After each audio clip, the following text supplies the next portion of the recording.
पहली गलती आपकी है कि आप समय के पंक्चुअल नहीं हैं, पर टाइम से बड़ा टास्क इंपॉर्टेंट है। कोई बात नहीं, you are late, but your task is very important.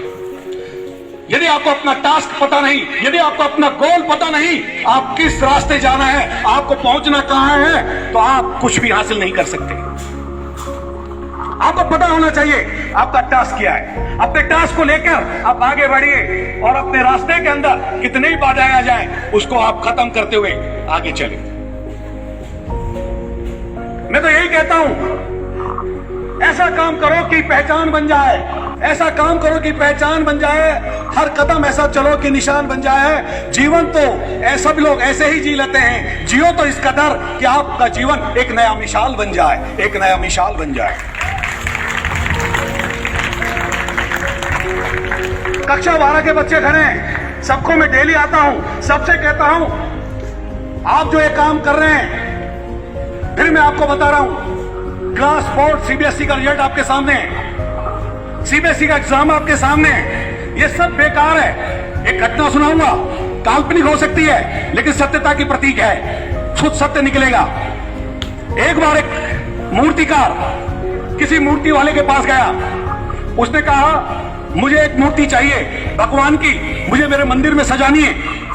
बच्चे ध्यान से सुने, उसने कहा मुझे एक मूर्ति चाहिए, मुझे मेरे मंदिर में सजानी है। मूर्तिकार ने कहा बना दूंगा। सब बच्चे सुन रहे हैं? प्लीज पीछे खड़े हुए बच्चे 12th वाले। जब वो चला गया व्यापारी, तो मूर्तिकार अपने पत्थरों के पास गया मूर्ति बनाने के लिए, एक छैनी और हथौड़ा लेके। छैनी और हथौड़ा जो हम लोग बार बार आपको डांटते हैं, आपको कहते हैं पढ़ो, आपको लगता है ये छैनी और हथौड़ा लेके हमारे पास प्रिंसिपल सर आ गए, हमारे गुरु आ गए। छैनी हथौड़ा लेके उस पत्थर के पास पहुंचे और कहा मैं तुम्हें मूर्ति बनाना चाहता हूं। तो पहला पत्थर बोला नहीं नहीं नहीं नहीं, मुझे छैनी हथौड़ा मत मारो प्लीज, मुझे ऐसा ही रहने दो, मेरे को लगेगा, मुझे दर्द होगा। कोई बात नहीं, मूर्तिकार दूसरे पत्थर के पास गया, उसने कहा मुझे मूर्ति बनानी है, छैना और हथौड़ी मारनी है, क्या मारूं? दूसरे पत्थर ने कहा बिल्कुल, आप मुझे मूर्ति बनाइए, मैं हथौड़े की चोट खाने को तैयार हूं। दूसरे पत्थर पर छैनी हथौड़ा चलाया गया, भगवान की एक मूर्ति बनाई गई। व्यापारी आया, मूर्ति लेकर गया।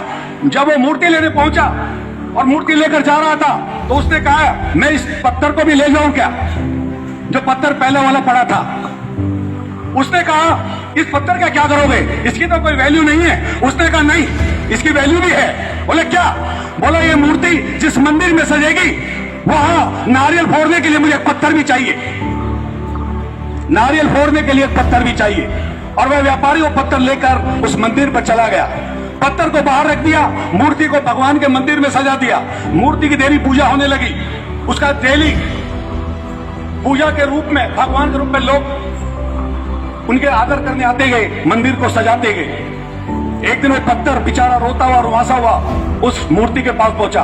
बोले कुछ साल पहले हम एक जैसे थे, बताइए आज मुझे लोग डेली पीटते हैं, आपको तो लोग पूछने आते हैं कि ये क्या कारण है।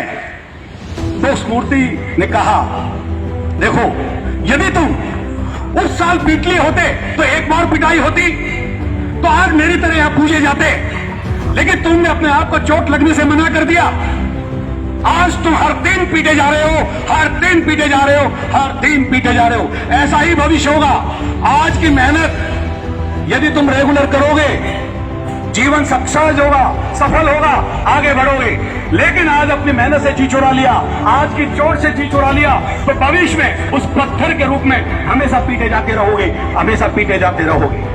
अंत में इस शब्दों के साथ मैं अपनी वाणी को विराम दूंगा, और ये सोचते हुए कि सब बच्चे मेरी बात का ध्यान रखेंगे और आज शिक्षक दिवस पर ये प्रण लेंगे कि नहीं, हम करके दिखाएंगे, हमें वो ताकत है, हम बेस्ट बन सकते हैं, हम एकलव्य की तरह सर्वश्रेष्ठ बन सकते हैं। तो मेरे शब्द हैं, कि मुश्किलों से तो भाग जाना आसान होता है, हर पहलू जिंदगी का इम्तिहान होता है। डरने वालों को मिलता नहीं कुछ इस जिंदगी में, लड़ने वालों के कदमों में पूरा जहान होता है, पूरा जहान होता है। जय हिंद, जय भारत। और शिक्षक दिवस पर पुनः आप लोगों को हार्दिक हार्दिक बधाइयां, शुभकामनाएं, धन्यवाद।